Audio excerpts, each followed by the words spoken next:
Aishwaryambika real estate వారి నూతన venture Vijayawada Amaravati రాజధాని కంచికచర్ల ఔటర్ రింగ్ రోడ్ సమీపంలో CRDA layout plots DTCP plots చదరపు గజం 3,900 రూపాయల నుండి 7,900 రూపాయల వరకు. తాడేపల్లి వారధి నుండి 3 కిలోమీటర్లు. చదరపు గజం 14,500 రూపాయలు. ఇళ్ల ప్రక్కన ఇళ్ల స్థలాలు. ఢిల్లీ తుర్క్మన్ గేట్ ఫేజ్ ఏ ఇలాహీ మస్జిద్ దగ్గరలోని అక్రమ నిర్మాణాల కూల్చివేతలు ఈ ప్రాంతంలో రాళ్ల దాడులు జరిగాయి. అక్రమ నిర్మాణాలు కూల్చివేస్తున్న టైంలో ఎంసీడీ అధికారులు పోలీసులపై కొందరు రాళ్ల దాడి చేశారు. ఈ దాడుల్లో 5 పోలీసులకు గాయాలు కాగా వీరిని హాస్పిటల్కి చేర్చారు. ఇదిలా ఉంటే ఈ దాడులకు కారకులైన 5 మందిని అదుపులోకి తీసుకున్నారు పోలీసులు. వీరు గానీ రాళ్ల దాడులకు పాల్పడినట్టు కనిపిస్తే కఠిన చర్యలు తప్పనిసరిగా తీసుకుంటామని అంటున్నారు అక్కడి పోలీసులు.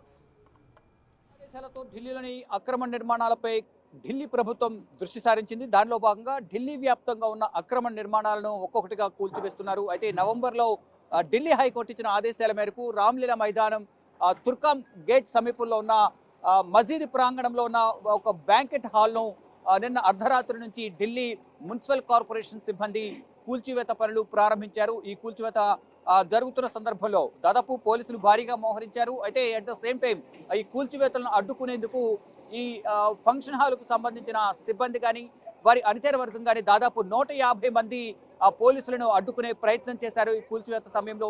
ఈ నేపథ్యంలోనే పోలీసులకు ఇటు ఈ ఫంక్షన్ హాల్కు సంబంధించిన సిబ్బంది కానీ మద్దతుదారులకు మధ్య వాగ్వివాదం చోటు చేసుకుంది.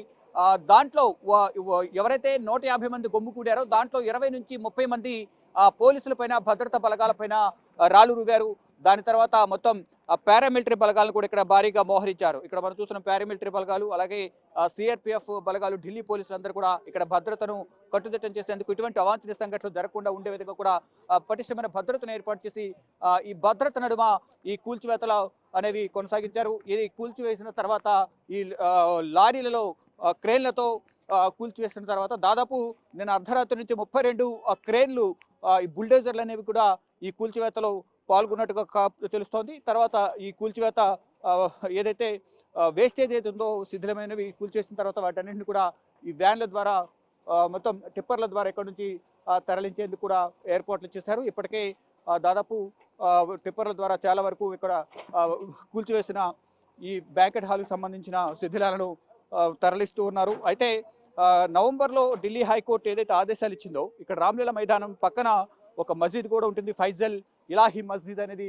ఇక్కడ ఉంటుంది. ఈ మస్జిద్ ప్రాంగణంలోనే అక్రమంగా దీన్ని ఆక్రమించుకుని నిర్మాణం చేపట్టారనేది కూడా ప్రధానంగా ఢిల్లీ ప్రభుత్వం గుర్తించి దానికి సంబంధించి వారిని ఖాళీ చేయమని కోరిన నేపథ్యంలో ఖాళీ చేయకపోవడంతోనే ఢిల్లీ హైకోర్టును ఆశ్రయించారు. ఇక ఢిల్లీ హైకోర్టు ఆదేశాలతో నవంబర్లో ఆదేశాలు ఇచ్చారు. కానీ ఇప్పటికీ ఖాళీ చేయకపోవడంతోనే నిన్న అర్ధరాత్రి నుంచి వీటిని కూల్చేసేందుకు కూడా ప్రయత్నాలు చేశారు. దానిలో భాగంగా కూల్చివేసే సమయంలో ఈ మస్జిద్కు సంబంధించి కూల్చేసే సమయంలో మస్జిద్కు సంబంధించి కానీ మరోవైపు బ్యాంకెట్ హాల్కి సంబంధించిన సిబ్బంది ఇక్కడికి వచ్చి అడ్డుకునే ప్రయత్నం చేసిన నేపథ్యంలో ఇక్కడ ఉద్రిక్త వాతావరణం చోటు చేసుకుంది. దానిలో భాగంగానే పోలీసు బలగాలు ఇక్కడే మోహరించి ఉంటాయి. ఇక ఎటువంటి అవాంఛనీయ సంఘటనలు జరగకుండా కూడా తగిన జాగ్రత్తలు తీసుకుంటామని కూడా తెలియజేశారు. అయితే ఎవరైతే రాళ్ల దాడిలో పాల్గొన్నారో వారిపై కేసు కూడా నమోదు చేశాము, వారిపై కఠిన చర్యలు తీసుకుంటామంటూ కూడా తెలియజేశారు. అయితే గాయపడిన వారిని ఆసుపత్రిలో చేర్పించాము, వారి పరిస్థితి బాగానే ఉందంటూ కూడా ఇక్కడ పోలీసు ఉన్నతాధికారి డీసీపీ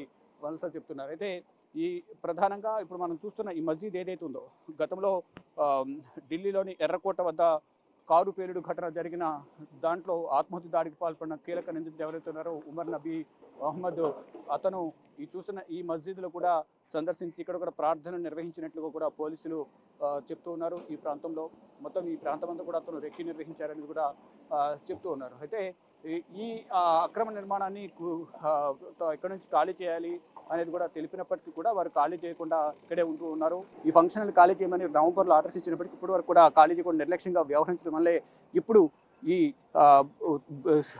బుల్డోజర్ల ద్వారా కూల్చివేయాల్సి వచ్చింది అనేది కూడా ప్రధానంగా మనం చూస్తున్నాం. బుల్డోజర్లు చూస్తున్నాం వెనుక 2 బుల్డోజర్లు ఉన్నాయి. మొత్తం 32 బుల్డోజర్లతో రాత్రి ఈ ఎంసీడీ సిబ్బంది ఇదంతా కూడా మనం చూస్తున్న ఈ ప్రాంతానంతా కూడా కూల్చివేసినట్లు కూడా పోలీసు అధికారులు కానీ ఎంసీడీ సిబ్బంది కూడా చెప్తూ ఉన్నారు. ఇప్పుడు ప్రజెంట్ ఈ శిథిలాలని కూడా తొలగించి ఇక్కడ నుంచి వీలైనంత త్వరగా ఇదంతా కూడా శిథిలాలు కానీ రేకులు కానీ ఇవన్నీ కూడా ఇక్కడ నుంచి తరలించేందుకు కూడా ఇప్పటికే టిప్పర్స్ ద్వారా మున్సిపల్ సిబ్బంది ప్రయత్నాలు చేస్తున్నారు. దానిలో భాగంగానే ఇక్కడ నుంచి మ్యాక్సిమం చాలా వరకు ఈ వేస్టేజ్ అంతా కూడా ఈ శిథిలాలన్నిటి కూడా తొలగిస్తున్నారు. అంటే 32 బుల్డోజర్లు మనం చూస్తున్న ఇటువంటి బుల్డోజర్లను క్రెయిన్లను 32 బుల్డోజర్లను తీసుకొచ్చి నేనంతా కూడా తొలగింపు ప్రక్రియ ప్రారంభించారు. దాదాపు అంతా కూడా డిమాలిషన్ అయిపోయింది. ఇక ఈ శిథిలాలన్నింటినీ కూడా వేరే ప్రాంతానికి తరలించి ఇక్కడ ఇదంతా కూడా వాడుకలోకి తీసుకొచ్చేందుకు కూడా ఢిల్లీ ప్రభుత్వం ప్రయత్నాలు చేస్తుంది. కెమెరామెన్ కన్నయ్య కుమార్తో శివ, బిగ్ టీవీ,